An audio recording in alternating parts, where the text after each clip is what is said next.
ខ្ញុំប្រកាសណានឹងខ្ញុំសូមនមស្ការចំពោះប្រធានថេរៈគ្រប់ព្រះអង្គនិងសូមគោរពជម្រាបសួរបងប្អូនទាំងអស់គ្នាដែលកំពុងតែមើលវីដេអូ live នៅលើ page មូលនិធិសង្គ្រោះកុមារកម្ពុជាអូស្ត្រាលីចាថ្ងៃនេះយើងជាគណៈកម្មការនៃមូលនិធិសង្គ្រោះកុមារកម្ពុជាទាំងអស់គ្នាមកជួបជាមួយនឹងបងប្អូនដោយសារថាយើងមានព្រឹត្តិការណ៍មួយចំនួនដែលបានកើតឡើងកាលពីថ្ងៃទី26ខែកញ្ញារហូតដល់ថ្ងៃទី7ខែតុលាដែលជាសកម្មភាពមួយចំនួនចង់ឲ្យបងប្អូនទាំងអស់គ្នាបានចូលរួមបានដឹងឮតកតងទៅនឹងសកម្មភាពទាំងអស់នោះហើយយើងមានគណៈកម្មការរបស់យើងនៅទីនេះគ្រប់គ្នាតែម្ដងចាអញ្ចឹងដំបូងគេយើងនឹងទៅចែកគ្នាអំពីកម្មវិធីនៅខេត្តក្រចេះដែលជាកម្មវិធីតកតងទៅនឹងសមិទ្ធផលនៅឆ្នាំ2025ជាការខិតខំប្រឹងប្រែងដើម្បីឲ្យការអប់រំនៅកម្ពុជាមានភាពប្រសើរឡើងហើយក៏ទទួលបាននៅសមិទ្ធផលមួយដ៏ល្អមែនទែនដែលជាអ្វីដែលយើងបានបំពេញនៅក្នុងឆ្នាំ2025នេះហើយសម្រាប់កម្មវិធីនៅថ្ងៃទីថ្ងៃទី5និងទី6ហ្នឹងឲ្យបងដែលយើងសម្ពោធនៅខេត្តកញ្ចេះចាថ្ងៃនេះនឹងជម្រាបជូនថាព្រឹត្តិការណ៍នៅក្នុងថ្ងៃនោះមានអ្វីកើតឡើងខ្លះហើយមានសកម្មភាពបែបណាការចូលរួមនៅទឹកចិត្តបងប្អូនទាំងអ្នកចូលរួមឧបត្ថម្ភហើយនឹងទាំងអ្នកចូលរួមនៅក្នុងថ្ងៃសម្ពោធនឹងតែម្ដងអញ្ចឹងខ្ញុំសូមជូនកម្មវិធីពេលវេលានេះជូនទៅដល់បងស្រីសេដាដែលជាសហស្ថាបនិករបស់មូលនិធិសង្គ្រោះកុមារកម្ពុជាតែមុននឹងចូលជូនទៅបងស្រីចាស់ខ្ញុំសូមជម្រាបសមាជិកភាពនៅក្នុងថ្ងៃនេះដែលមាននាងខ្ញុំជាសមាជិកផ្នែកអប់រំហើយក៏មានបងស្រីសរួនជាប្រធានចាហើយមានបងនារីចាបងនារីជាសមាជិកនៅក្នុងក្រុមរបស់យើងហើយក៏ជាផ្នែកមួយសំខាន់ខ្លាំងណាស់ចាបងកន្លងមកចាហើយបងគឺជាសហស្ថាបនិកហើយបច្ចុប្បន្ននេះមិនត្រឹមតែមិនមែនតែសហស្ថាបនិកទេក៏សកម្មរហូតមកជាមួយនឹងមូលនិធិសង្គ្រោះកុមារកម្ពុជាចាហើយបងគឺនៅផ្នែកចាបងសរឹមចាបងក៏នៅក្នុងផ្នែកមួយនៃកិច្ចការងាររបស់មូលនិធិសង្គ្រោះកុមារកម្ពុជាដែរខ្ញុំនឹងមិនបានរៀបរាប់ម្នាក់ទេពូបន្តិចទៀតនេះបងនឹងទទួលយកក្បាលមីក្រូហ្វូនពីខ្ញុំទៅនឹងរៀបរាប់ពីសកម្មភាពនិងព័ត៌មានមួយចំនួនហើយបងនឹងធ្វើការណែនាំខ្លួនបន្ថែមទៀតហើយយើងមានបងសម្បត្តិបងសុផលនិងបងម៉ាយ៉ាដែលជាសមាជិកសកម្មទាំងអស់គ្នាតែម្ដងឥឡូវខ្ញុំជូនពេលវេលានេះទៅបងសេដាដើម្បីឲ្យបងបានជម្រាបជូននៅថ្ងៃកម្មវិធីសម្ពោធសាលានឹងមានអ្វីកើតឡើងខ្លះចាសូមជូនអញ្ជើញបងហើយសូមជូនពេលវេលានេះទៅបងចាសូមអរគុណហើយជ្រាបការនេះនាងខ្ញុំក៏សូមនមស្ការថ្វាយបង្គំដល់ព្រះថេរានុថេរៈគ្រប់អង្គដែលធ្វើការទេសនាតាមគេហដ្ឋានតាមវត្តអារាមហើយនឹងបងប្អូនញាតិមិត្តទាំងអស់ដែល follow page របស់មូលនិធិសង្គ្រោះកុមារកម្ពុជានៅប្រទេសអូស្ត្រាលីចានៅក្នុងប្រធានបទមួយនេះយើងផ្ដោតទៅលើការបើកសម្ពោធអគារសាលាជ្រោយបន្ទាយដែលមានទីតាំងនៅភូមិកំពង់ដឃុំជ្រោយបន្ទាយស្រុកប្រែប្រសពហើយនៅខេត្តក្រចេះចាថ្ងៃដែលយើងសម្ពោធហ្នឹងគឺត្រូវថ្ងៃសុក្រទី3ខែតុលា2025ចាហើយការសម្ពោធនោះគឺតិចតិជុំខ្លាំងមែនតើដោយសារពេលទៀបភ្លឺហ្នឹងគឺមានខ្យល់ខ្លាំងហើយភ្លៀងដូចគេហែកមេឃអញ្ចឹងគឺថាមកឈូលឺថ្លង់ពេញហ្នឹងគឺថាសំបីតាដំណេកក៏យើងភ្ញាក់ត្រូវតែភ្ញាក់ដោយសារភ្លៀងធំហើយជារដូវភ្លៀងរដូវវស្សាគឺនិយាយទៅទឹកទន្លេមេគង្គប្រៀបឡើងពីបច្រាំងមែនតើសឹងថាធ្លាយពីច្រាំងមកយើងចិត្តដល់បារម្ភហើយកន្លែងអគារសាលាដែលយើងទៅសម្ពោធហ្នឹងគឺមានទឹកចំនួនជន់ហៀហូពេញហ្នឹងហើយថ្ងៃហ្នឹងយកមានត្រូវការទឹកភ្លៀងថែមទៀតទេប៉ុន្តែគឺតិចតិជុំប្រោះព្រំខ្លាំងមែនទែនពួកយើងទាំងអស់គ្នាហាក់ដូចជាដូចថាក្តីបារម្ភហ្នឹងមកតាមមួយផ្លែតហ្នឹងឯងប៉ុន្តែនឹកឃើញថាចុះឥឡូវមិនដឹងធ្វើម៉េចបើសិនណាជាពួកយើងធ្វើដំណើរមកដល់ខេត្តកញ្ចេះហើយត្រៀមខ្លួនសម្រាប់ថ្ងៃស្អែកដែលត្រូវសម្ពោធសាលានឹងហើយតែបែរជាធ្លាក់ភ្លៀងម្លឹងចេញដំណើរទៅអត់កើល្ងឹតមេឃល្ងឹតដីតែម្ដងប៉ុន្តែនឹកគិតថាចាយើងមានសមាជិកគណៈកម្មការដល់ទៅ4នាក់ចេញពីប្រទេសអូស្ត្រាលីហ្នឹងទៅថ្ងៃខុសគ្នាចាព្រោះភារកិច្ចមានរៀងខ្លួនអញ្ចឹងមិនអាចទៅរួមដំណើរជាមួយគ្នាខុសថ្ងៃគ្នាមួយថ្ងៃពីរហើយយើងមានញាតិមិត្តដែលសណ្ដោងតាមគ្នាណាមកពីប្រទេសបារាំងប្រ ទេសអូទ្រីសកាណាដានិងសហរដ្ឋអាមេរិកហើយបងប្អូនយើងនៅស៊ីដនីផងនៅមកពីអាដាលេដផងហើយនៅមែលប៊នផងចាលើសពីនេះទៅទៀតគឺយើងមានមន្ត្រីមកពីក្រសួងអប់រំអនុរដ្ឋលេខាធិការលោកក៏អញ្ជើញពីភ្នំពេញទៅដោយមានមន្ត្រីអមដំណើរទៅជាមួយនឹងប្រហែលជាមិនតិចជាង1 ឡាននេះបើតាមដែលខ្ញុំដឹងហើយមានមន្ត្រីអប់រំប្រចាំខេត្តកញ្ចេះទាំងមូលទៀតថ្នាក់ខេត្តថ្នាក់ស្រុកហើយនិងថ្នាក់ឃុំផងដែរចូលរួមកក្រឹកកក្រែងហើយប្រជាអធិការវត្តមនីរតនារាមលោកនិមន្តតាំងពីខេត្តពោធិ៍សាត់ទៅដល់កញ្ចេះហើយប្រជាអធិការវត្តកែងឬវត្តចន្ទរាំងសីដែលស្ថិតនៅភូមិកំពង់ដរនឹងដែរលោកក៏បានព្រះអង្គក៏បានខ្នះខ្នែងរៀបចំកម្មវិធីហ្នឹងមិនដឹងជាប្រហែលអាទិត្យមុនទេប៉ុន្តែយើងខ្ញុំទាំងអស់គ្នាដឹងថាអាជ្ញាធរមូលដ្ឋានគឺបានប្រឹងប្រែងអស់ពីលទ្ធភាពនៅក្នុងគណៈដែលមានទឹកជំនន់អញ្ចឹងការសម្ពោធហ្នឹងគឺយើងមានគម្រោងធ្វើរួចទៅហើយយើងមិនអាចដោះដូរឲ្យបានដោយសារពួកយើងត្រូវសុំច្បាប់កន្លែងការងារដើម្បីធ្វើដំណើរទៅហើយត្រូវទិញសំបុកកប៉ាល់ហោះទុកមុនហើយដល់ពេលហើយមានការដោះដូរគឺដឹងតែពិបាកអញ្ចឹងយើងសម្រេចចិត្តថាទោះជាយ៉ាងណាក៏យើងត្រូវតែបើកសម្ពោធអគារនឹងដែរកំណត់ថាធ្វើហើយអញ្ចឹងទៅការរៀបចំនឹងគឺផ្អែកទៅលើកម្លាំងមន្ត្រីមូលដ្ឋានធ្វើភាគច្រើនណាស់យើងខ្ញុំសូមជ្រាបឱកាសនេះថ្លែងអំណរគុណយ៉ាងជ្រាលជ្រៅដល់អាជ្ញាធរដែនដីមានតាំងពីក្រសួងអប់រំរហូតទៅដល់មន្ទីរអប់រំខេត្តមន្ត្រីគ្រប់ជាន់ថ្នាក់ទាំងអស់ទាំងលោកមេឃុំទាំងប្រជាអធិការវត្តអីទាំងអស់ហើយបងប្អូនដែលនៅពីក្រោយទាំងអស់មិននាំមុខធ្វើការងារហ្នឹងពីព្រោះពេលដែលយើងទៅសម្ពោធនោះទើបយើងដឹងថាពួកយើងធ្វើដំណើរទៅយ៉ាងរលូនគឺពួកលោករៀបចំទាំងអស់តាំងពីបាយទឹកគ្រប់បែបយ៉ាងទីកន្លែងអង្គុយកន្លែងសម្ពោធទូកចែវទៅមើលអគារដែលស្ថិតនៅក្នុងបឹងដ៏ធំមួយចានិយាយបឹងហ្នឹងគឺពិតជាបឹងមែនចាបើសិនណាជាបងប្អូនបានមើលរូបភាពដែលយើងបង្ហោះពិតជាទឹកលហលហេដូចនៅក្នុងបឹងដូចជាសាលាហ្នឹងសង់នៅក្នុងបឹងអញ្ចឹងគ្រាន់តែសាលាហ្នឹងលើកដីឡើងខ្ពស់អត់មានលិចទេមែនទេចាអត់មានលិចទេអញ្ចឹងហើយការរៀបចំតាំងពីកម្រាលព្រំក្រហមទៀតសុំតសើមែនតើចារួចហើយទៅកៅអីអង្គុយរៀបចំអីសម្ដាប់ធ្នាប់អីទាំងអស់អត់មានរញ៉េរញ៉ៃតាំងពីសិស្សានុសិស្សនិយាយទៅមនុស្សរាប់រយនាក់ដែលទៅចូលរួមការសម្ពោធអាគារឲ្យបោះតង់ការពារមិនឲ្យពួកយើងទៅទឹកភ្លៀងតាំងពីឆាត់តាំងពីអីទាំងអស់ខ្ញុំសូមតសើនៅការរួមសាមគ្គីធ្វើការងារនេះបានល្អឥតទាស់គឺពួកយើងខ្ញុំសប្បាយចិត្តខ្លាំងមែនទែនហើយក៏សូមស្ងើចសរសើរចំពោះទឹកចិត្តនិងការប្រឹងប្រែងរបស់មន្ត្រីគ្រប់ជាន់ថ្នាក់ហើយសិស្សានុសិស្សមេដាបេដារបស់សិស្សានុសិស្សឬក៏អាណាព្យាបាលហ្នឹងក៏គាត់បានមានសម្លៀកបំពាក់សមសួនចេញមកទៅមើលទៅឃើញមានលក្ខណៈថ្លៃថ្នូរមែនតែនថ្មីត្បិតតែទីជនបទមែនពិតក៏ប៉ុន្តែមើលទៅឃើញល្អសម្រាប់កែផ្នែកខ្ញុំគឺល្អមែនតែននៅក្នុងកលៈទេសៈបែបហ្នឹងដែលមានភ្លៀងធ្លាក់ផងអីផងបែកផុកគ្រប់កន្លែងទាំងអស់តែពួកយើងអត់មានដែរជន់ផុកសោះគឺមានការរៀបចំបានឡើងស្អាតតែម្ដងអញ្ចឹងត្រឡប់មកវិញពួកយើងធ្វើឲ្យពួកយើងមានការកក់ក្ដៅក្នុងចិត្តថាយើងទៅពីនាយទៅគឺបានទទួលការស្វាគមន៍យ៉ាងកក់ក្ដៅហើយបាយទឹកអីទាំងអស់ហើយមានសិទ្ធិមិននិយាយថារៀបចំបានល្អតោះតែម្ដងចាអញ្ចឹងត្រឡប់មកវិញការងារនឹងបានដំណើរការដោយរលូនហើយពួកយើងក៏មិនបាននៅស្នាក់យូរនៅក្នុងខេត្តកញ្ចេះនឹងដែរតាមពិតចង់ទៅមើលផ្សោតទៅមើលអីដែរក៏ប៉ុន្តែដោយសារទឹកជំនន់ធ្វើឲ្យទឹកទន្លេឡើងខ្លាំងហើយសភាពការនឹងមិនអំណោយផលឃើញនៅព្រោះទឹកល្អដូចខ្លួនដែរសោតណាស់មកឡើងចាចេះបានន័យថាបានន័យថាបច្ច័យមិនទាន់គ្រប់អ្នកដែលទៅបងទៅជំនាញហ្នឹងហើយក៏ឆ្លៀវឱកាសនេះក៏ខ្ញុំសូមជម្រាបផងដែរថាយើងមានសមាជិក Club Rotary 2 នាក់ចឹងដែលរួមដំណើរជាមួយគឺលោកស្រី Kathy Jackson ហើយនិងនាងសេរីលឹមដែលគាត់បានអញ្ជើញទៅចូលរួម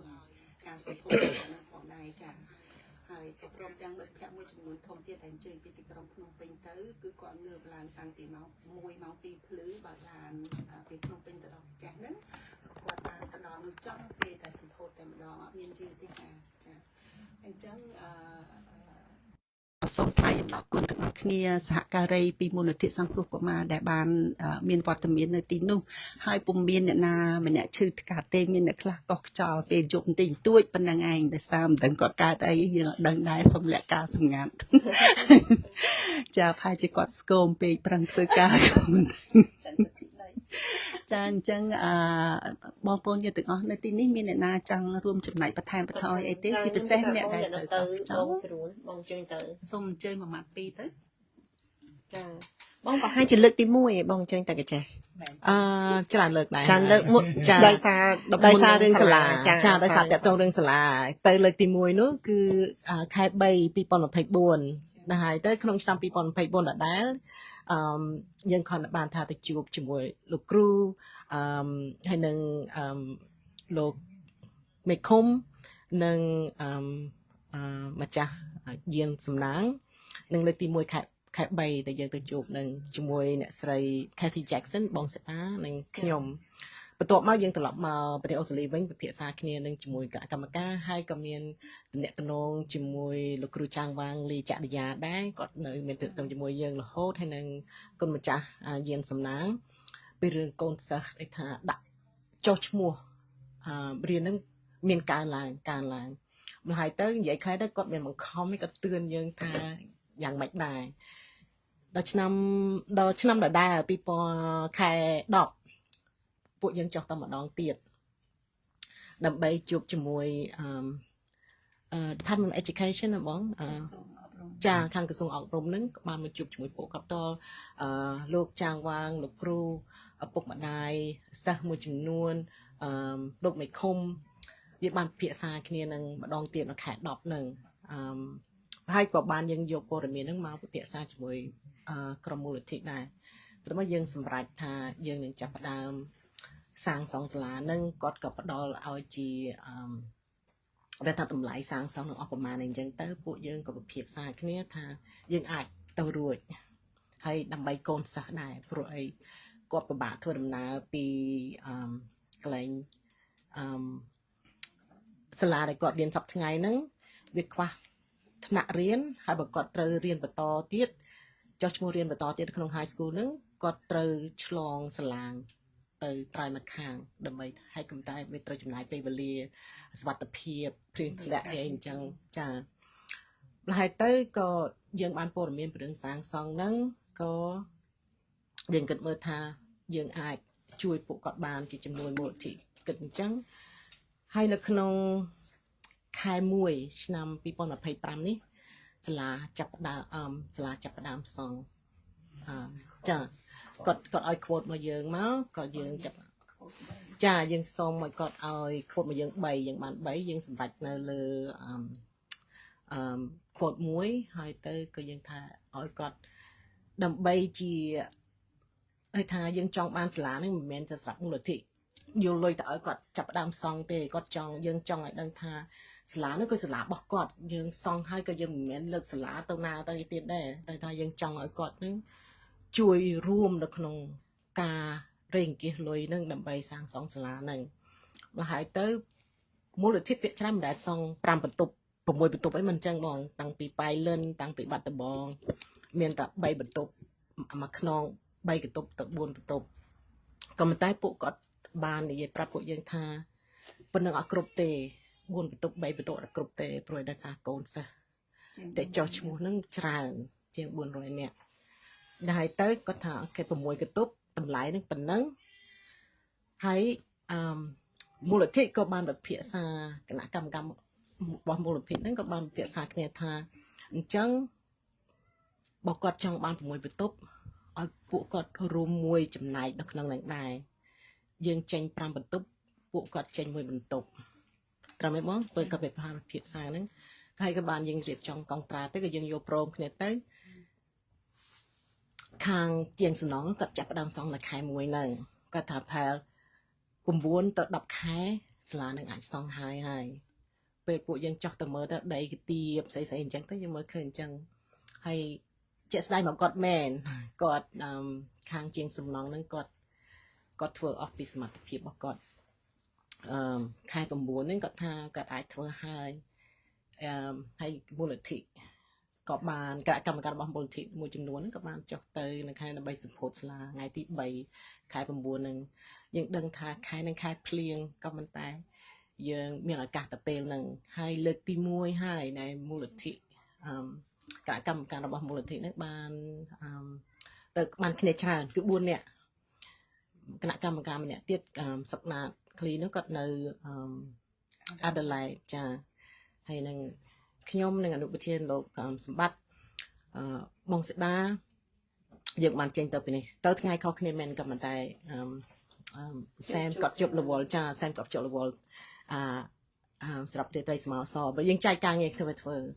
ខ្ញុំនឹងបងសេដាជាមួយអ្នកស្រី Kathy Jackson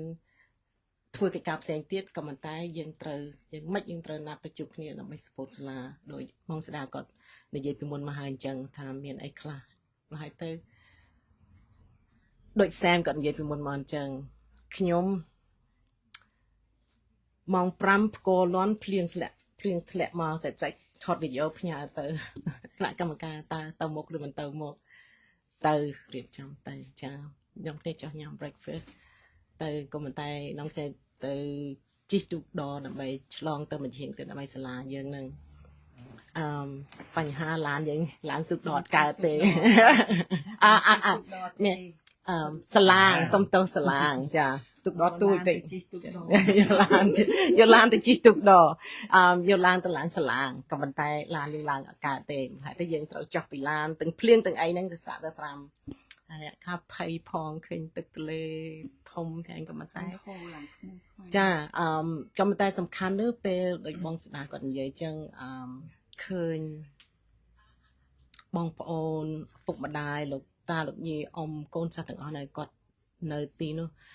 ធ្វើពួកយើងសប្បាយចិត្តមែនតើទុកតែភ្លៀងយ៉ាងណាក៏ដោយយើងទៅក៏ប៉ុន្តែពេលយើងរៀបចំកម្មវិធីនោះអត់ភ្លៀងទេចាក៏ប៉ុន្តែយើងដើរប្រឡាក់ផុកប្រអីមិនក៏ប៉ុន្តែអត់ភ្លៀងទេចាដល់ពេលទៅយើងត្រូវពេលសម្ពោធស្លាញ់យើងត្រូវជិះទូកទៅអូយសប្បាយត្រង់ថាអូយលើកទី1ក្នុងជីវិតខ្ញុំដែលថាមិនដែលទៅ support អ្វី support សាលាយើងត្រូវជិះទូកគាត់ធ្វើជារៀបទូកចឹងបងណាដាក់យើងចាពីកន្លែងផ្លូវធំហ្នឹងឆ្លងទៅសាលាបើមិនចឹងយើងទៅអាការទេធម្មតាសាលាអត់លិចទឹកទេមែនដោយសារថ្ងៃហ្នឹងមកពីទឹកជន់ហ្នឹងបងអញ្ចឹងចាលិចយូរហើយដោយសារភ្លៀងខ្លាំងភ្លៀងអត់ឈប់ហ្មងប្រហែលថ្ងៃមកនេះភ្លៀងអត់ឈប់ហ្មងប៉ុន្តែបច្ចុប្បន្នសាលានៅលិចទឹកអត់ទឹកស្រកវិញតាមិនចឹងបងចាអញ្ចឹងប្រិមិត្តទាំងអស់គ្នាពេលបានស្ដាប់អាចច្រឡំថាសាលាហ្នឹងសាលាបដាទឹកហើយនឹងសាលាដែលថ្ងៃសម្ពោធហ្នឹងលិចទឹកដោយសារបងប្អូនចាំហើយកាលពីចុងខែ9ដើមខែ10នៅប្រជាជាតិកម្ពុជាយើងនឹង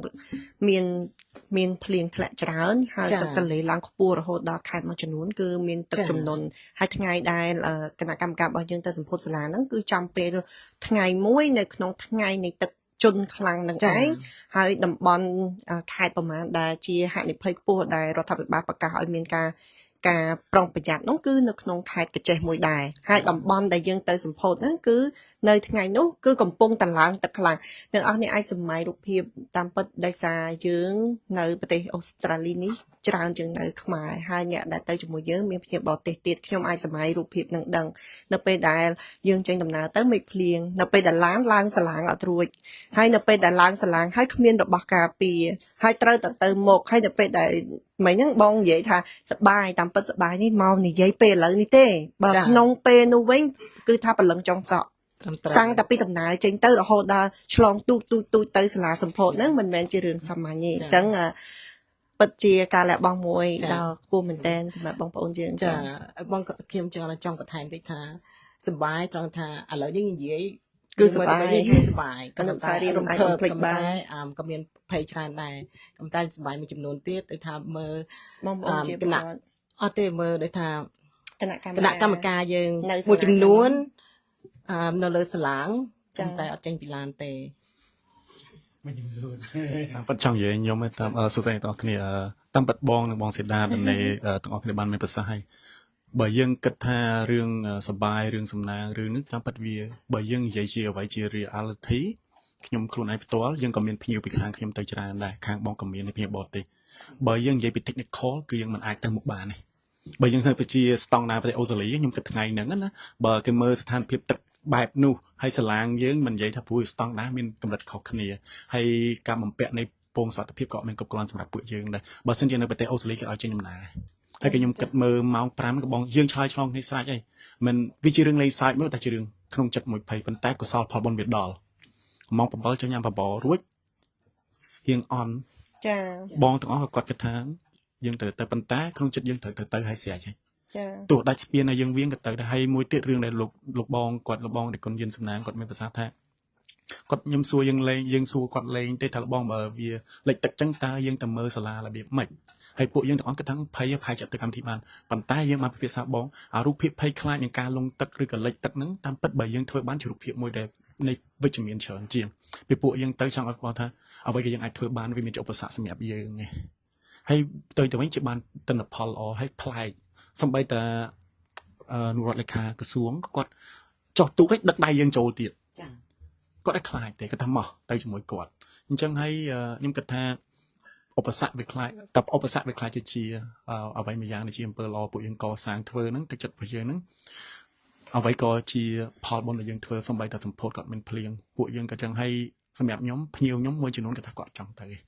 ពេលហ្នឹងគាត់និយាយ គ្រោះធម្មជាតិមានមិនរឿងត ហើយប្រទេសប្រកាសអាសន្នខេត្តកញ្ចេះហ្នឹងតែម្ដងពេញពីកំពង់ចាមទៅកញ្ចេះគឺប្រកាសអាសន្នលិចទឹកអស់ហើយពួកខ្ញុំទៅតាមពិតយើងមានស្ពានមួយទៀតទៅបានយើងទៅបានដាច់ផ្លូវទៀតផ្លូវ only one option តែគាត់ថាទៅឆ្លងដរហើយឆ្លងដរថ្ងៃហ្នឹងម៉ោង5ម៉ោង3ទៀតភ្លឺយើងងើបឡើងទៅមើលទៅក្រៅខ្ញុំអត់ឃើញទេហើយទឹកហូរលបឿនហ្នឹងយើងថាទៅខាងណាគួចយកហ្មងហើយយើងគិតទៅពេលហ្នឹងបើសិនជាអ្នកនរគ្នានៅស្ថានភាពបែបហ្នឹងហើយខ្ញុំនិយាយថាអូពួកយើងនឹងតស៊ូអីក៏ខ្លាំងខ្លាមែនទេឲ្យអ្នកទាំងគ្នាស្ថានភាពបែបហ្នឹងជ្រើសផ្លូវមួយណាហ៊ានដូចពួកយើងធ្វើអត់ជីវិតកូនចៅឲ្យពួកយើងនេះមានបន្ទុកគ្រៀងខ្លួនប្តីប្រពន្ធចៅកូនចៅនេះទាំងអស់តែយើងនេះហ៊ានទៅធ្វើប៉ុន្តែដោយសារគេថាអំពើល្អវាទៅវាបាននៅអ្វីដែលដូចគ្នាយើងចឹង ចាចាអរគុណចាចាតាមពិតអ្វីដែលលើកឡើងពីស្ថានភាពនៅក្នុងការចូលរួមនេះចង់ឲ្យបងប្អូនអនុមោទនាបុណ្យកុសលដែលបានធ្វើជាមួយគ្នាហើយរួចរីករាយត្រេកអរចុះជាពិសេសអ្នកនៅខាងខេត្តកញ្ចេះសូមបានប្រើនៅអគារសិក្សាហ្នឹងជាប្រយោជន៍សម្រាប់កូនចៅរបស់យើងព្រោះក្តីសង្ឃឹមរបស់មូលនិធិសង្គ្រោះកុមារកម្ពុជាអូស្ត្រាលីរបស់យើងគឺចង់ឲ្យកូនចៅរបស់យើងមានការអប់រំហើយខ្ញុំត្រឡប់ទៅបងទាំងអស់គ្នាវិញសម្រាប់គណៈកម្មការរបស់យើងនៅអូស្ត្រាលីនេះខ្ញុំជឿជាក់ថាអត់បានទៅស្ថានភាពនឹងផ្ទាល់តែនៅពេលដែលបានស្ដាប់ឮចង់ឲ្យបងនារីមុនក៏បានបងសរមុនក៏បានអាចចូលរួមមតិយោបល់បន្តិចដែរម្នាក់បន្តិចចា មុននឹងបកគលមេក្រូ ចា ទៅឲ្យស ចា មាជិក បង គ ចេញ ណៈកម្ម ថែម ការ សិន ពីរបីរូបដែលមិនបានអញ្ជើញទៅហើយចំណាប់អារម្មណ៍របស់គាត់ថាតើគាត់ស្ដាយក្រោយប៉ុណ្ណាដែលមិនបានទៅផ្សងព្រេងពួកខ្ញុំអូយឱកាសអញ្ចឹងមិនមែនចេះតែមាន មិនចេះតែមានទេ បងប្អូ ចា អញ្ចឹងបានន័យថាបនដល់ចាគឺជាកលៈទេសៈមួយដែលយើងមិនដឹងថាជ្រើសរើសយ៉ាងម៉េចបើយើងជិះកប៉ាល់ហោះពីនាយសមុទ្រទៅហើយអត់បានទៅសម្ពោធសាលាបែបមិនទេត្រូវទៅសម្ពោធហ្មង ចាឆ្លៀតឱកាសនេះខ្ញុំក៏តាំងនាមឲ្យមូលនិធិសង្គ្រោះកុមារកម្ពុជាក៏សូមថ្លែងអំណរគុណដល់លោកអ៊ំស្រីដែលជាម្ចាស់សាឡាងដែលបានដឹកពួកយើងទាំងឡានពួកយើងទៅត្រើយមកខាងដើម្បីឲ្យអាចពួកយើងទៅសម្ពោធសាលាអគារសាលានឹងបានក៏សូមថ្លែងអំណរគុណចំពោះទឹកចិត្តដ៏ល្អរបស់លោកអ៊ំដែលគាត់អត់មានគិតគូរសហួយអីទេសម្រាប់ការធ្វើដំណើរគឺគាត់រួមចំណែកនិយាយទៅដូចជា sponsor ដូចជាឧបត្ថម្ភច្រើនដល់ការរៀបចំចំណាយលើការសម្ពោធអគារសាលា6បន្ទប់ហ្នឹងហើយថែមទាំងឲ្យអ្នកដុតកលានពួកអីគេចេះល្បី ចា កន្លែងកលានឆ្ងាញ់ហ៎ដុតកលានមកឡើងក្តៅអ៊ុនយកមកឲ្យយើងមកស្បោងធំចានិយាយមែនទឹកចិត្តរបស់គាត់ល្អមែនតើអ្នកចេះចាសូមជូនអ្នកផងឲ្យសូមឲ្យលោកអ៊ំស្រីមានអាយុវែងដើម្បីពេលយើងទៅលើក្រោយមានកលាដុតអីសូមឲ្យលោកអ៊ំមានសុខភាពបរិបូរណ៍អាយុយឺនយូរចាហ ហើយមួយវិញទៀតហ្នឹងបើនិយាយពីរឿងពេលហ្នឹងបើសិនណាជាមានអសន្នអន់ក្រព្រោះទឹកហូរខ្លាំងមែនតើឡើងមើលទៅឃើញគួរឲ្យខ្លាចមែន ចាពីព្រោះគេហៅកម្រិតនៃទឹកដែលជន់ទឹកភ្លៀងគឺកំហុក កំហុកខ្លាំងចាគួចហ្មងណាហើយបើសិនណាជាស្រឡាំងយ៉ាងម៉េចយ៉ាងម៉ាអីដឹងតែខ្ញុំមុនគេព្រោះអត់ចេះហែលទឹក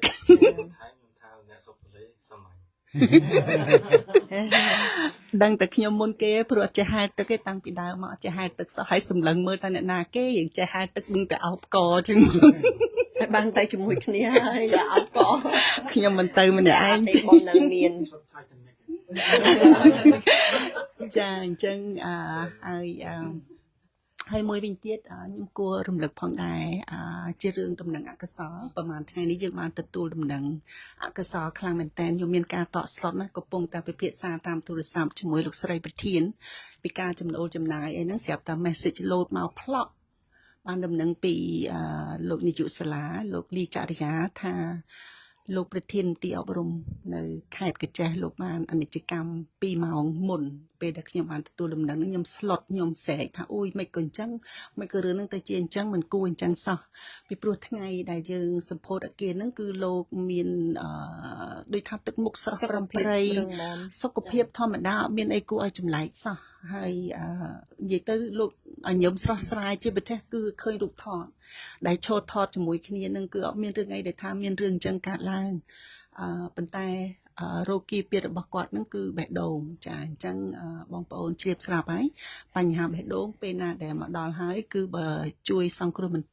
នតាន់ទេកលៈទេសៈនឹងគឺពេលខ្លីណាស់សម្រាប់ការសង្គ្រោះអាយុជីវិតគាត់អញ្ចឹងយើងខ្ញុំទាំងអស់គ្នាសូមសម្ដែងមរណទុក្ខជួយរំលែកដល់ក្រុមគ្រួសារសពដែលជាដំណឹងអកុសលខ្លាំងមែនទែនចំពោះយើងខ្ញុំទាំងអស់គ្នាខ្ញុំមានអារម្មណ៍ក្តុកក្តួលណាស់ព្រោះថាអត់ជឿគឺខ្ញុំស្លុតមែនតើខ្ញុំទទួលអត់បាននៅពេលហ្នឹងប៉ុន្តែជីវិតគឺអញ្ចឹងយើងមិនដឹងមុនទេភាគច្រើនគឺយើងអត់ដឹងមុនទេចាអញ្ចឹងមានការស្ដាយត្រង់ថាបានជួបគាត់តាមមួយផ្លែតហ្នឹងក៏ស្រាប់តែបាត់គាត់តែម្ដងទៅចាប់ពីពេលនឹងតទៅប៉ុន្តែការចងចាំគឺមាននៅក្នុងកម្រងអនុស្សាវរីយ៍រូបភាពដែលយើងបានសម្ពោធសាលារួមគ្នាចាអញ្ចឹងសូមឲ្យវិញ្ញាណក្ខន្ធរបស់លោកឡាយបូរ៉ាធ្វើដំណើរទៅកាន់សុគតិភពដ៏សែនសុខស្ងប់ចាហើយលោកអញ្ជើញទៅអស់ទុកហើយនៅតែពួកយើងរាល់គ្នានឹងត្រូវឆ្លងកាត់នៅទឹកចំនួនច្រើនសារទៀតចាអញ្ចឹងសូមអធិស្ឋានចានឹងមានបន្តទូនាទីការងាររបស់យើងតទៅទៀតហើយសាលាហ្នឹងមកទល់ម៉ោងនេះគឺលិចមែនតែតួសាលាតួអគារដែលយើងសង់ហ្នឹងអត់មានលិចទេណាបងប្អូនសូមបញ្ជាក់ម្ដងទៀតគឺជាងបានលើកដីឡើងខ្ពស់បានន័យថាអគារហ្នឹងគឺសង់នៅលើដីដែលលើកខ្ពស់ហ្នឹងដើម្បីធ្វើយ៉ាងណាកុំឲ្យទឹកចំនួនបំផ្លាញបានហើយថ្ងៃដែលយើងសម្ពោធហ្នឹងគឺអត់មានទឹកនៅក្នុងដីទួលដែលយើងលើកហ្នឹងទេគឺយើងជិះទូកពីមាត់ផ្លូវហ្នឹងទៅកាន់សាលាហ្នឹងយើងដើរចូលក្នុងសាលាហ្នឹងហើយចុះហត្ថលេខានៅលើក្រាំងមាសសភៅក្រាំងមាសហ្នឹងគឺយើងអត់មានប៉ះពាល់ទឹកអីទេចាអញ្ចឹងហើយក៏សូមអរគុណដល់ទាយុទាយិកាទាំងអស់ម្ចាស់ទានទាំងអស់ដែលបានរួមចំណែកក្នុងការបរិច្ចាគថវិកាជួយដល់ការសាងសង់សាលាដែលមានទាំងអស់6បន្ទប់ក៏ប៉ុន្តែសហគមន៍សាលាមានលោកមេឃុំជាអ្នកនាំមុខនិងលោកនាយកសាលាលីចរិយាដែលបានរួមចំណែករៃអង្គាសថវិកាសម្រាប់បង់ថ្លៃបដិភាគមួយបន្ទប់ហើយមូលនិធិសង្គ្រោះកុមារកម្ពុជារដ្ឋថវិកាបង់បដិភាគ5បន្ទប់ចាសូមបញ្ជាក់កន្លែងហ្នឹងចាសូមអរគុណបងប្អូនមិត្តទាំងអស់នៅក្នុងខេត្តក្រចេះដែលបានរួមចំណែកចូលរួមបដិភាគសាងសង់សាលារៀន6បន្ទប់នេះសម្រាប់សិស្សជាប់400នាក់ហើយឆ្លៀតឱកាសនេះខ្ញុំក៏សូមប្រកាសផងដែរថាឆ្នាំនេះមានសិស្សនារីម្នាក់ក្មួយលក្ខណៈដែលបានជាប់និទេស A តែម្ដងធ្វើយើងកាន់តែមានមោទនភាពដែលយើង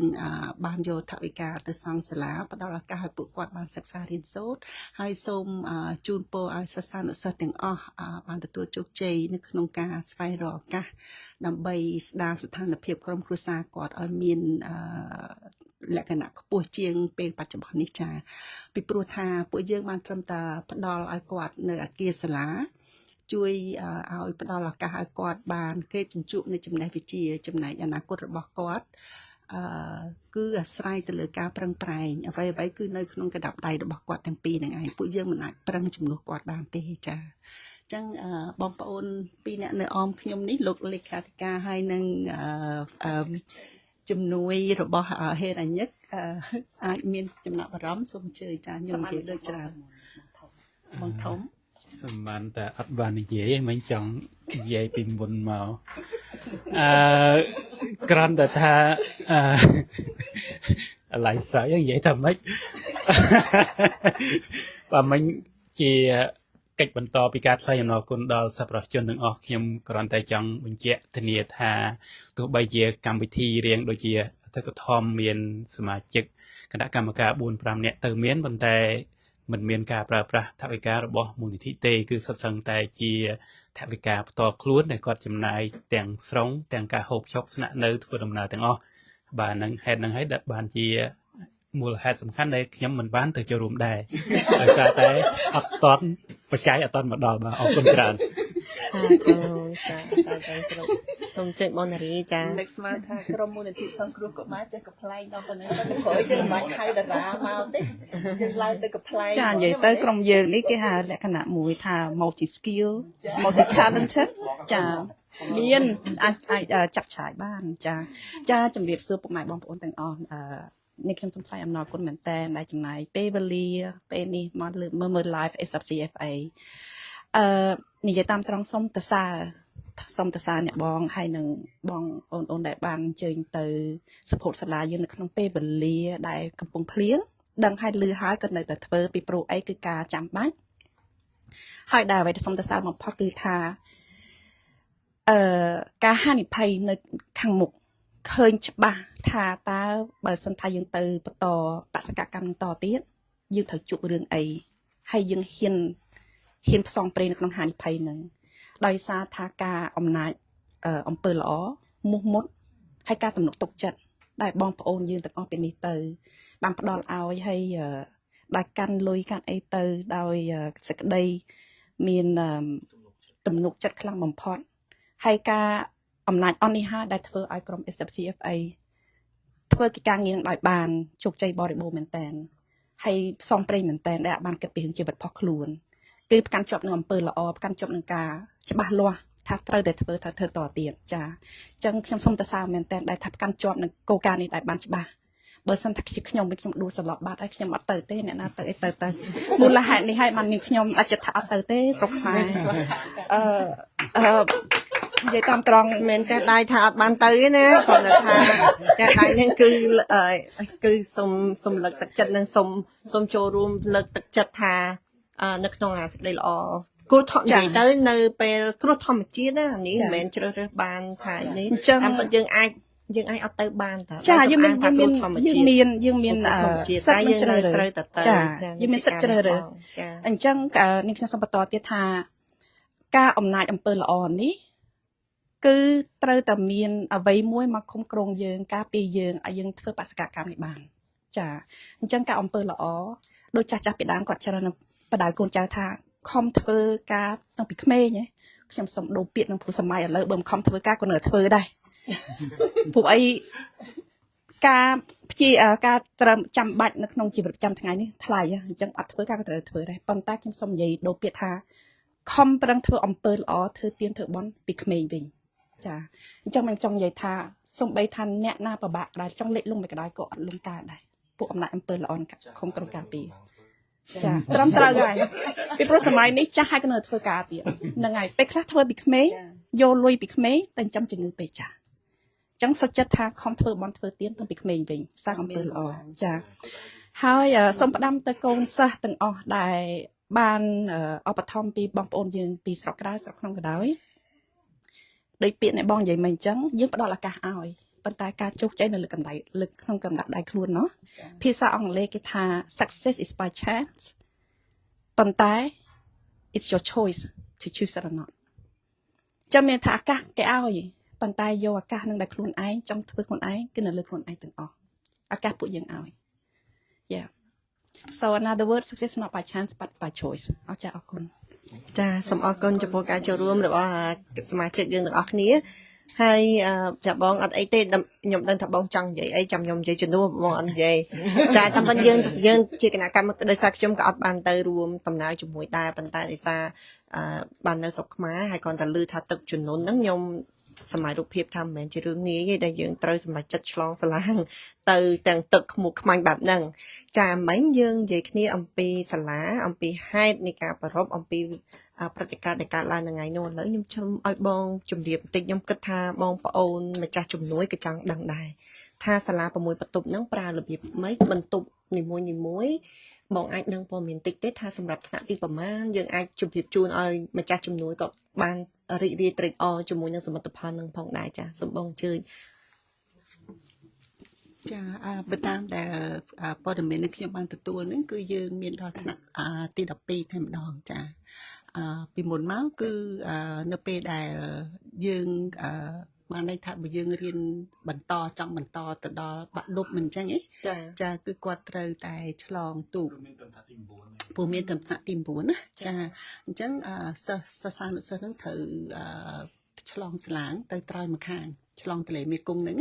ចាព្រោះវាអត់មានថ្នាក់សម្រាប់បន្តលើសពីទី9ណាចាអញ្ចឹងបានន័យថាអាគារនេះគឺបង្គ្រប់ចាគឺសម្រាប់វិទ្យាល័យទាំងមូលតែម្ដងតែចាគឺរហូតដល់ថ្នាក់ទី12តែម្ដងចាចាអត់បានរៀនវិទ្យាល័យចាដោយមានលទ្ធភាពឆ្លងដងចានិយាយជារួមគឺទី1ឪពុកម្ដាយមិនចង់ឲ្យកូនស្រីឃ្លាតឆ្ងាយធ្វើដំណើរតែឯងអានឹងមួយគឺហានិភ័យខ្ពស់ដែរ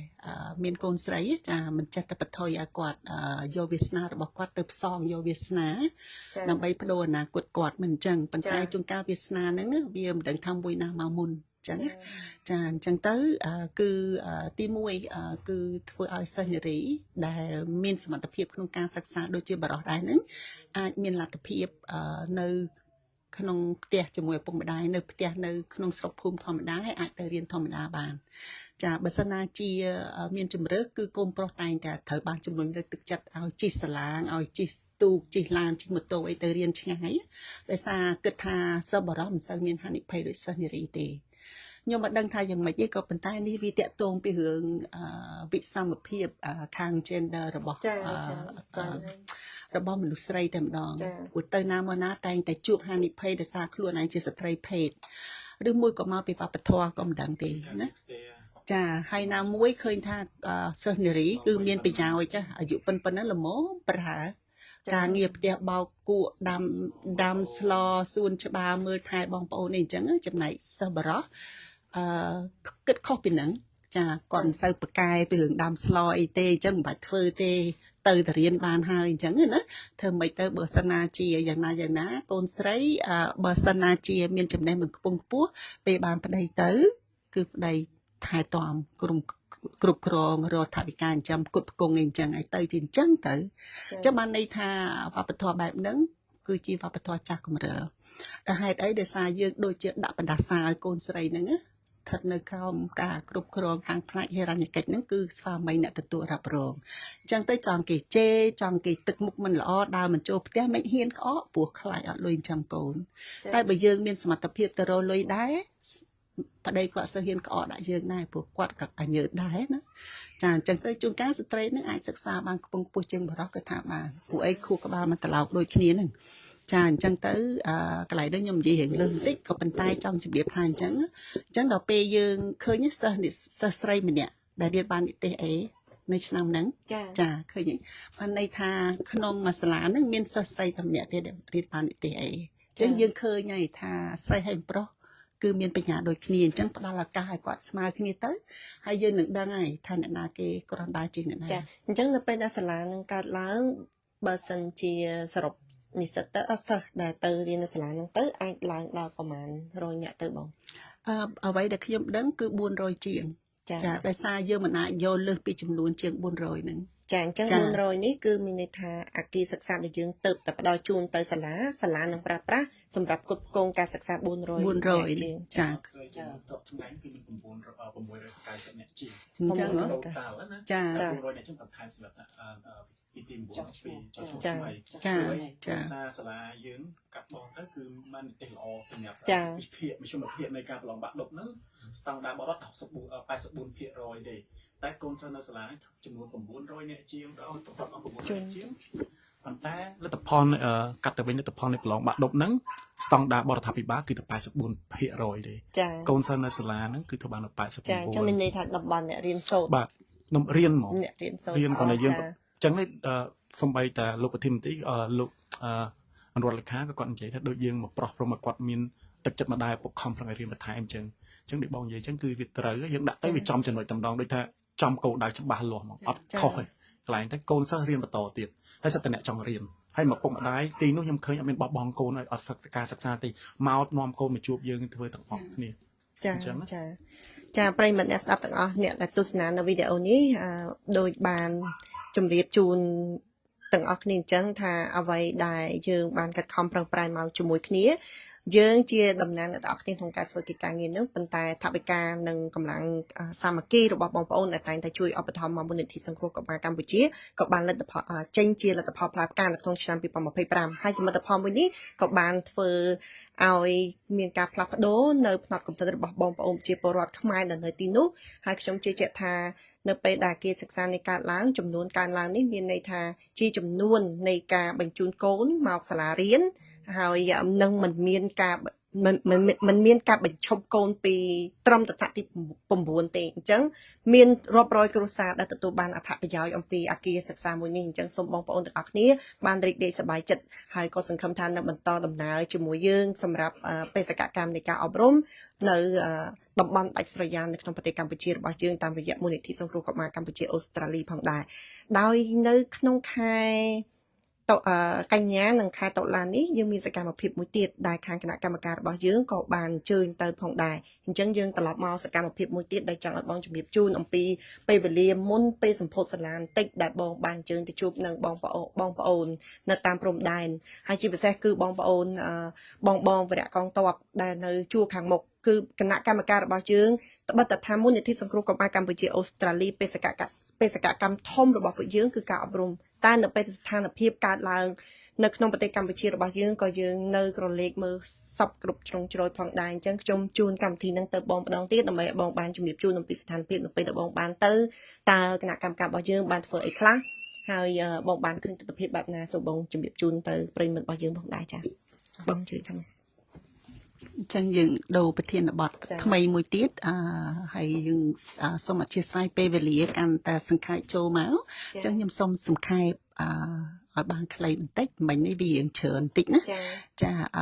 ពេលយើងទៅដល់ភ្លាមគ្រាន់តែកប៉ាល់ហោះចុះទៅដល់ខេត្តសៀមរាបភ្លាមហ្នឹងគឺយើងយប់ឯណាចាអញ្ចឹងទៅយើងគ្រាន់តែគេងចូលគេងពីព្រលប់ហើយអញ្ចឹងព្រលឹមណាយើងងើបពីព្រលឹមមកថ្ងៃទី28ចា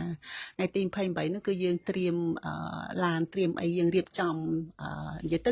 គឺយើងរៀបចំតាំងពីមុនពេលយើងចេញពីអូស្ត្រាលីទៅម៉េះការងារទាំងអស់ហ្នឹងគឺយើងបានរៀបចំពីងាយទៅដើម្បីកុំឲ្យអស់ពេលវេលាទៅដល់នោះដឹងតែយើងធ្វើការងារតែម្ដងចាគឺយើងបានស៊ើបចង់បានព័ត៌មានថានៅទល់ដែនហ្នឹងតើមានសុវត្ថិភាពឬក៏មានអសន្តិសុខបែបណាខ្លះក្នុងការដែលពួកយើងទៅពីក្រៅប្រទេសហ្នឹងទៅចង់ជួបជាមួយបងប្អូនវរៈកងទ័ពដែលនៅជួរមុខហ្នឹងអញ្ចឹងទៅយើងបានស៊ើបដឹងតែថ្ងៃដែលយើងចេញដំណើរពីអូស្ត្រាលីទៅហ្នឹងគឺមានការប៉ះគ្នាមួយសាទៀតប៉ុន្តែมันខ្លាំងដូចកាលពីខែកក្កដាទេចាអញ្ចឹងធ្វើយើងគិតថាអ្វីដែលយើងគ្រោងទុកនឹងអាចបរាជ័យហើយពីព្រោះអីទំមានការបាញ់បោះអីមួយសាទៀតអញ្ចឹងលក្ខណៈតូចជាងលើកទី1ចានៅក្នុងខែកក្កដាអញ្ចឹងយើងគិតថាផែនការយើងផែត្រូវផ្អាកអញ្ចឹងណាទោះបីជាយើងបានទិញសម្ភារៈអីគ្រឿងឧបភោគបរិភោគអីក្តីដើម្បីចែកជូនកងទ័ពអីអញ្ចឹងប៉ុន្តែពេលស៊ើបសួរទៅគឺយើងស្នើសុំថាតើបើយើងមិនអាចដូចថាយើងមិនអាចទទួលការអនុញ្ញាតឲ្យចូលទៅជួបកងទ័ពបានទេដោយសារអាចមានហានិភ័យមានគ្រោះអីកើតឡើងទៅគឺគេពិបាកនឹង ដូចថា ការពីសមត្ថភាព ការពារសុខភាពពួកយើងអញ្ចឹងហើយពួកយើងក៏មិនក៏ក្លឿនរហូតមិនមែនហ៊ានជឿជាក់ទៅលើព្រេងវាសនាឯណាទៅបថយជីវិត ចា៎ ទៅធ្វើអញ្ចឹងឲ្យមានបញ្ហាដល់រដ្ឋាភិបាលថែមទៀតអញ្ចឹងណាយើងមិនចង់ខ្លាចទៅជាបន្ទុកទេយើងទៅជួយមិនមែនទៅបង្កទុកទោសនឹងបញ្ហាដល់រដ្ឋាភិបាលទេ ចា៎ អញ្ចឹងយើងក៏ស្នើត្រឡប់ទៅវិញថាតើកងទ័ពអាចអញ្ជើញចុះមកក្រោមជួបពួកយើងបានអត់បើយើងអាចឡើងទៅជួបពួកលោកអញ្ចឹងមានការពិគ្រោះយោបល់ឆ្លងយោបល់ចុះឡើងគេថាគេអាចចុះមកបានមិនអាចមកទាំងអស់គ្នាទេមកមួយក្រុមអញ្ចឹងណាហើយមែនគឺពួកគាត់ចុះមកតាមឡានយូតអាចឡានខ្មែរយើងហើយឡាន2បាំងឯង ចា ឡាន2បាំងគឺដើម្បីពួកយើងទិញអីវ៉ាន់ពីនេះទៅដាក់ឡាន2បាំងអី3 4ឡានទៅដែរអញ្ចឹងណាយើងមានក្រុមមួយក្រុមធំដូចជាប្រហែលឡាន4ឡាន5ឡានមែនទេ បងជំរាបបន្តិចបណ្ដោយទៅអ្វីដែលយើងទៅហ្នឹងមានអ្វីខ្លះដែលយើងទៅ ចាមានច្រើនចានិយាយទៅគឺយើងចេញពីសៀមរាបយើងទៅព្រះវិហារមុនចាអញ្ចឹងយើងទៅព្រះវិហារហ្នឹងគឺយើងមានសម្ភារៈមានដូចជាបន្ទះសូឡា ចា ហើយអាគុយ ចា ហើយថ្នាំពេទ្យបំបត្តិការឈឺចាប់ហ្នឹងគឺ Panamax ឬក៏ Paracetamol ហ្នឹងហើយមានសាច់គោងៀតដោយសារបងប្អូនកងទ័ពហ្នឹងគាត់ថាគាត់ឃ្លានសាច់គោព្រោះខានទទួលទានសាច់គោយូរដែរហើយណាចាអញ្ចឹងយើងក៏ធ្វើសាច់គោងៀតយើងទិញសាច់គោស្រស់ឲ្យចុងអ្នកដែលគេរៀបចំចាត់ចែងហ្នឹងប្រឡាក់ជាសាច់គោងៀតឲ្យសម្ងួតឲ្យដាក់ក្នុងស្បោងស្បោងបឺតហ្នឹងណាចាដើម្បីឲ្យដាក់200ក្រាមឬក៏ជាង200ក្រាមក្នុងមួយថង់ទូចហ្នឹងហើយយើងដាក់ច្រកជាស្បោងឲ្យស្រេចដើម្បីចែកគាត់ម្នាក់កញ្ចប់ហើយដូចមានអីទៀតភួយ ចាមានភួយហើយនឹងអង្រឹងហើយមានអីទៀតអូនំ900នំចានំ UN ណាដែលជានំជីវជាតិណាចាប្រភេទចម្រុះទៅដោយវីតាមីនហើយនំនឹងខ្ញុំសាកញ៉ាំហើយឆ្ងាញ់ណាស់ ហើយក៏ ខ្ញុំឥឡូវនេះកំពុងគិតថាធ្វើម៉េចអាចទិញពីដូចមកនេះគ្រាន់តែញ៉ាំតែកាហ្វេអីមែនឆ្ងាញ់មែនដូចនំកន្ទក់ចឹង ជានំរបស់ខ្មែរ ជានំរបស់ខ្មែរទេ ចា តាមធម្មតាមានសង្គ្រាមគេហៅនំ UN ទៅដើម្បី ចា ស្លងឲ្យមានប្រូតេអ៊ីន នំហ្នឹងគឺមានបញ្ចូលជីវជាតិវីតាមីនហើយនឹងប្រូតេអ៊ីនហើយ carbohydrate នៅក្នុងហ្នឹងមក complete ហ្មងចាហើយគេសម្ងួតឡើងណែនហើយអត់មានខូចគុណភាពទេទុកបានយូរ ចា ហើយឃ្លានពេលណាអាចរស់ញ៉ាំពេលហ្នឹងហើយនំហ្នឹងគេចែកជាបន្ទះទៀតអញ្ចឹងបានន័យថាយើងក្នុងមួយថ្ងៃបើយើងខ្វះចំណីអាហារអញ្ចឹងយើងអាចបណ្ដោះអាសន្នទទួលទានបាន ជាអាហារដែលសិតតែជារបស់មាន ចាសម្រាប់យោធាចាហើយយើងនំនឹងហើយមានស្អីទៀតចាដូចជាចាហើយដូចជាប៉ុណ្្នឹងឯងចាអញ្ចឹង អរគុណច្រើនអញ្ចឹង យើងចាញ់ពីហ្នឹងចាយើងចែករំលែកទៅតាមហ្នឹងអញ្ចឹងណាចារួចហើយទៅបានយើងបន្តទៅដល់មានជ័យទៀតចាហើយដល់មានជ័យហើយយើងធ្វើបានតែ2ខែទេថ្ងៃហ្នឹងព្រោះយើងចេញតាំងពីម៉ោង6ព្រឹកពីសៀមរាបទៅអញ្ចឹងយើងចូលទៅបាន2ខែចាហើយបងប្អូនបរិយាកងទ័ពហ្នឹងលោកអញ្ជើញចុះមកតាមឡានហ្នឹងមកជួបពួកយើងហើយថ្លែងអំណរគុណយើងបានថតរូបជាមួយគ្នាសួរសុខទុក្ខគ្នាសម្ដែងការនឹករលឹកហើយនឹងសេចក្តីស្រឡាញ់ចំពោះគ្នាទៅវិញទៅមកលើកទឹកចិត្តពួកគាត់ពីព្រោះពួកយើងថ្មីត្បិតតែផ្ដោតទៅលើកុមារតែពួកគាត់ក៏ជាឪពុករបស់កុមារដែរអញ្ចឹងបើយើងមិនជួយឪពុកដែលជាកងទ័ពជួមុខយកទ្រូងទៅពាំងទឹកក្របដើម្បីការពារសុវត្ថិភាពកូនចៅគាត់អ្នកស្រុកអ្នកភូមិគាត់ប្រទេសជាតិគាត់តើយើងទៅជួយអ្នកណាគេយើងចង់ជួយកូននឹងក៏ប៉ុន្តែបើសិនណាជាឪពុកគាត់ត្រូវការជំនួយពីយើងដែរក៏យើងត្រូវមើលលក្ខណៈជាគ្រួសារអញ្ចឹងណាហើយយើងនឹងមិនធ្វើរហូតទេយើងធ្វើនៅក្នុងកលៈទេសៈចាំបាច់ដែលដើម្បីលើកទឹកចិត្តគាត់តែប៉ុណ្្នឹងឯងហើយគាត់ពិតជា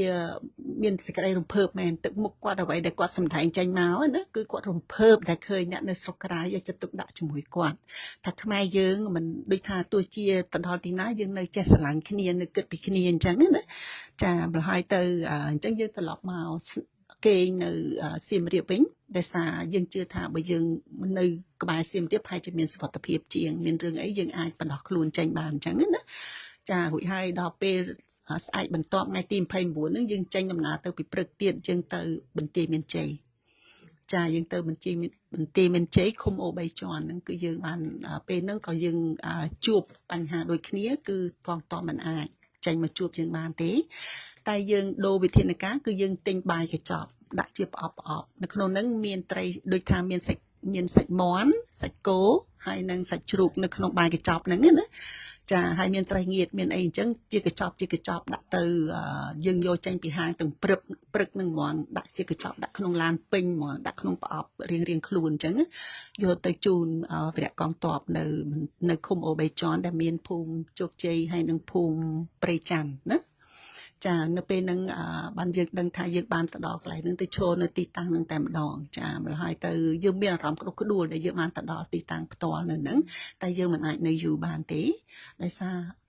សុវត្ថិភាពពួកយើងទាំងអស់គ្នាចាតែយ៉ាងហោចបំផុតយើងបានអស់ចិត្ត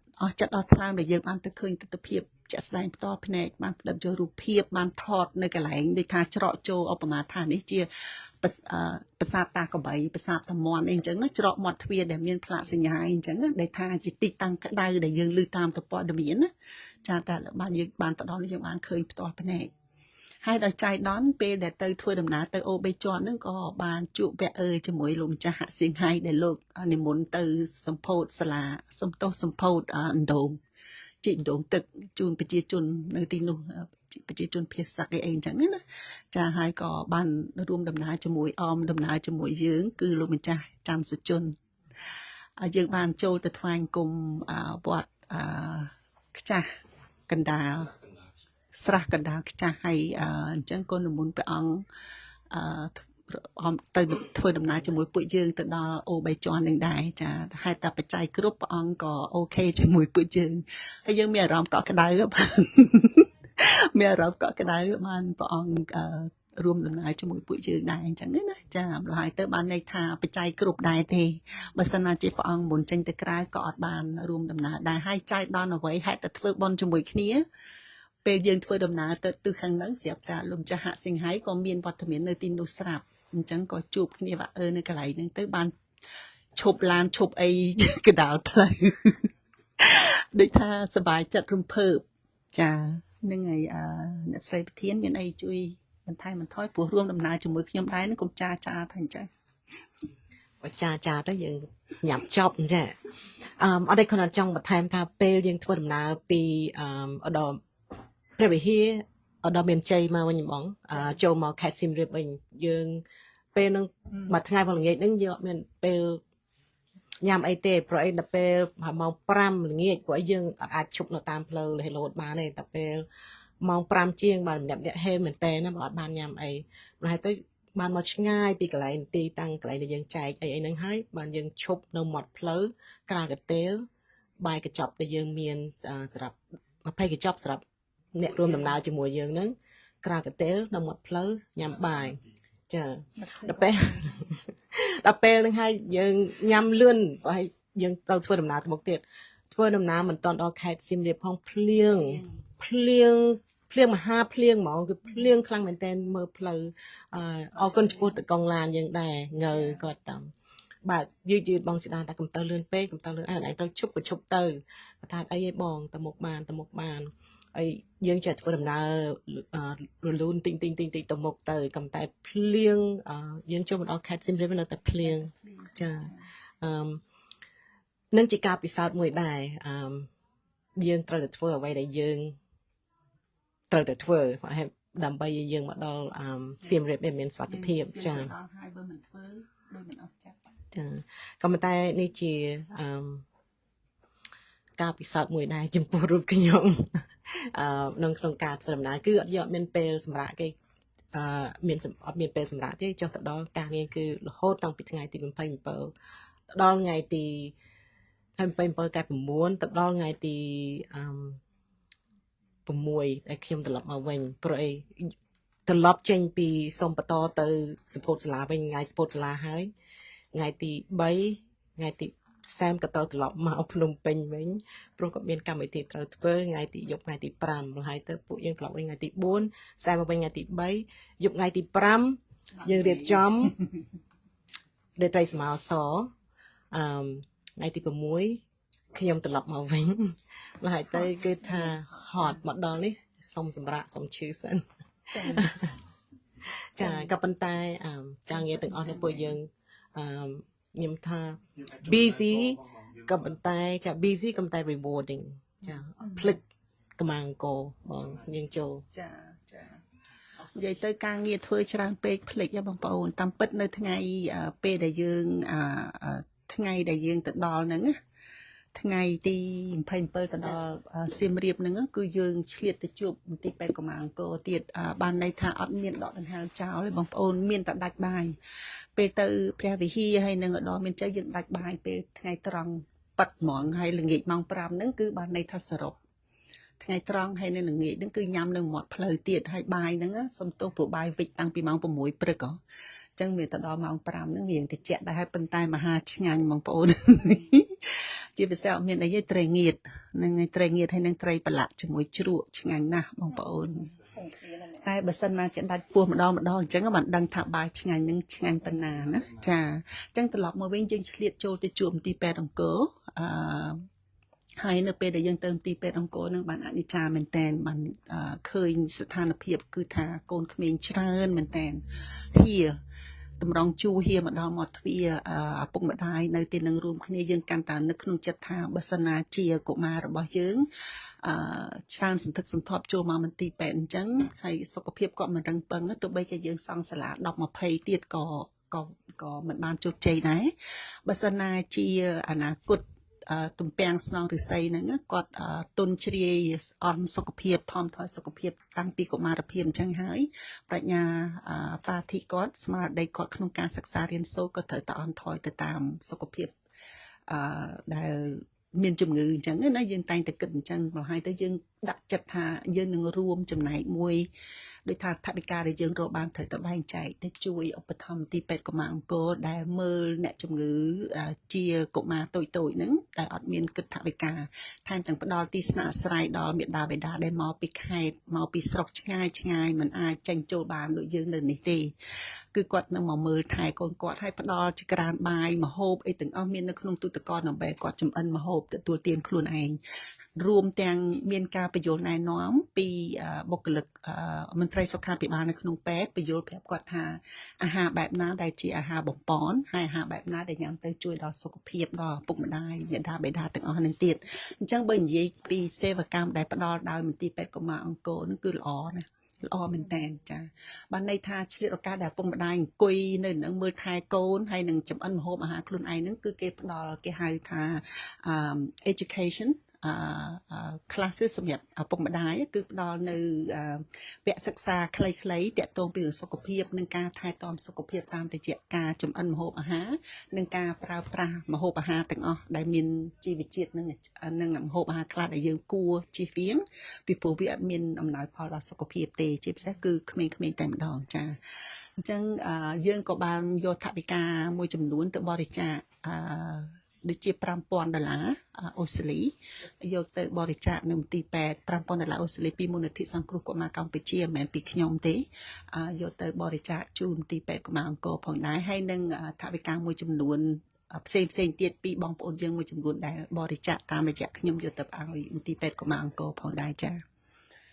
មានអីបន្ថែមទៀត អញ្ចឹងយើង ចង់បន្ថែមកន្លែងនេះបន្តិច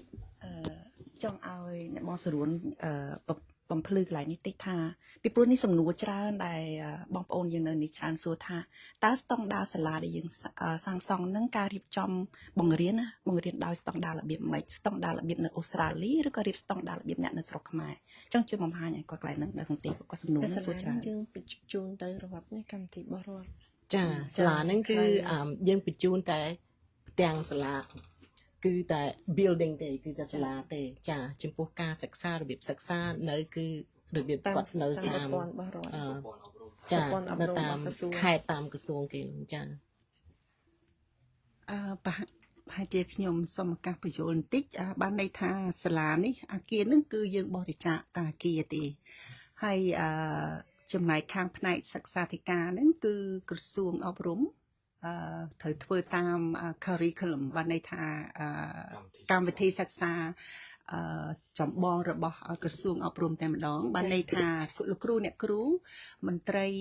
ទាំងអស់ដែលធ្វើការនៅក្នុងសាលាទាំងមូលហ្នឹងបានទទួលបៀវត្សចេញពីក្រសួងអប់រំចាបានន័យថាទទួលបៀវត្សចេញពីមូលនិធិសង្គមកុមាររបស់យើងតែ ធ្វើការចិត្ត ចា ស្និទ្ធ ចា ចង់ដឹងព័ត៌មានបន្ថែមថាធ្វើបែប ចា ណា អញ្ចឹង កន្លមក បានន័យថាខាងផ្នែកសិក្សាធិការគឺក្រសួងអ្នកគណៈទទួលខុសត្រូវហើយវាវត្តរបស់បុគ្គលិកបង្រៀនក្តីបុគ្គលិករដ្ឋបាលក្តីហ្នឹងគឺគឺស្ថិតនៅក្នុងក្របខ័ណ្ឌរបស់រដ្ឋាភិបាលទាំងអស់ហើយពួកយើងគ្រាន់តែថាទៅពិនិត្យមើលស្ថានភាពម្ដងម្កាលសុំយោបល់ពីមេដាបេដាក្រុមប្រឹក្សាសាលាលោកគ្រូអ្នកគ្រូមន្ត្រីអប់រំនៅតាមខេត្តហ្នឹងសួរថាមានអ្វីទៀតដែលថាយើងអាចជួយបានខាងផ្នែក training ឬក៏ស្អីស្អីអញ្ចឹងណាខាងផ្នែកបណ្ដុះបណ្ដាលបុគ្គលិកអញ្ចឹងយើងក៏ធ្វើការជាមួយអង្គការផ្សេងទៀតក៏ដូចជា Club Rotary ដើម្បីបើកវគ្គបណ្ដុះបណ្ដាលដែលយើងអាចជួយបណ្ដុះបណ្ដាលលោកគ្រូអ្នកគ្រូបានបំពន់ចំណេះវិជ្ជាធ្វើម៉េចឲ្យគាត់មានជំនាញដើម្បីបង្កើនដោយថាវិធីសាស្ត្រនៅក្នុងការបង្ហាត់បង្រៀនសិស្សឲ្យឆាប់ចេះឆាប់យល់ហើយឲ្យមានការជឿជាក់លើខ្លួនឯងហើយយើងជួយដូចជាសម្ភារៈសិក្សាបានខ្លះក្រៅពីហ្នឹងគឺចា ហើយយើងក៏ជួយដូចថាសាលាបៃលិនហើយនិងសាលានៅបាត់ដំបងគឺយើងជួយជាប្រាក់រង្វាន់បន្តិចបន្តួចជូនលោកគ្រូអ្នកគ្រូដែលអាចបង្ហាត់បង្រៀនភាសាអង់គ្លេស